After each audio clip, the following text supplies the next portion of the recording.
ભરૂચ શહેરના મલ્લિકવાડ તથા ચીપવાડ વિસ્તારમાં અસહ્ય ગંદકીના કારણે ભયાનક રોગચાળાએ પગપેસારો કરતા ડેન્ગ્યુના 5 જેટલા કેસો પોઝિટિવ આવ્યા છે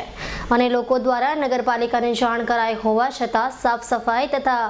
જંતુનાશક દવા છાંટવાની કોઈ કામગીરી હાથ ન ધરાતા લોકોમાં તંત્ર વિરુદ્ધ આક્રોશ જોવા મળી રહ્યો છે। ભરૂચના મલેકવાડ તેમજ ચીપવાડ વિસ્તારમાં 2 સગા ભાઈ બહેન સહિત 5ના ડેન્ગ્યુના રિપોર્ટ પોઝિટિવ આવતા તમામને ખાનગી દવાખાનાઓમાં ખસેડાયા હતા, જેમાં 6 વર્ષીય મોહમ્મદ ઇરફાન કાપડિયા, 9 વર્ષીય સિફા ઇરફાન કાપડિયા, 18 વર્ષીય મોહમ્મદ અરબાઝ, 19 વર્ષીય મોહમ્મદ સુલતાન તથા 31 વર્ષીય શહેનાઝ અબ્દુલ કાદિરને પાછલા કેટલાક દિવસથી સતત તાવ આવતો હોય તેમના લોહીનું પરીક્ષણ કરાતા ડેન્ગ્યુના લક્ષણો જણાયા હતા, જે બાબતની જાણ પાલિકા તંત્રને કરાઈ હોવા છતાં પણ તંત્ર દ્વારા કોઈ પગલાં ન લેવાતા લોકોમાં આક્રોશ જોવા મળ્યો છે। અમારા ઘરની અંદર 4 થી 5 આ એરિયાની અંદર ડેન્ગ્યુના પોઝિટિવ રિપોર્ટ આવેલા છે અને કંઈ બાળકો તો અહીંયા કેટલા બધા બીમાર છે એમને તો હોસ્પિટલની અંદર એડમિટ પણ કરેલા છે અને આ ડૉક્ટર સાહેબની ફાઇલો અને બધું અમારી પાસે રિપોર્ટ છે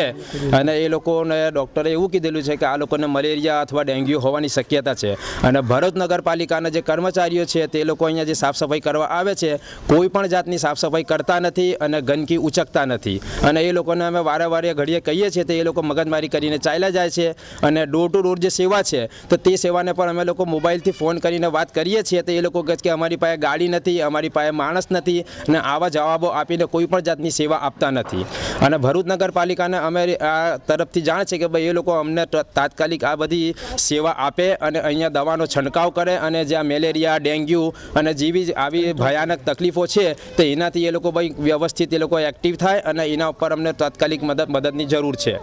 ના ફળિયામાં વાળવાવાળી આવતી નથી, આજે 5-6 દિવસ થયા, ગંદકી ઉચકતી નથી ને કચરો લે છે તો બોલે છે, કહીએ છે કે ગટરમાંથી કચરો કાઢતો કાઢતી નથી। અમને ખુદને મલેરિયા થઈ ગયેલો છે, મને 8 દિવસની દવા ચાલુ છે ઈસુ પટેલા તઈની ને ડેન્ગ્યુના કેસ ફળિયામાં 8-10 પોઝિટિવ છે। હવે તે માટે નગરપાલિકાને અમે અરજી કરીએ છીએ કે એ માટે પગલાં લેવા એમને નમ્ર વિનંતી છે।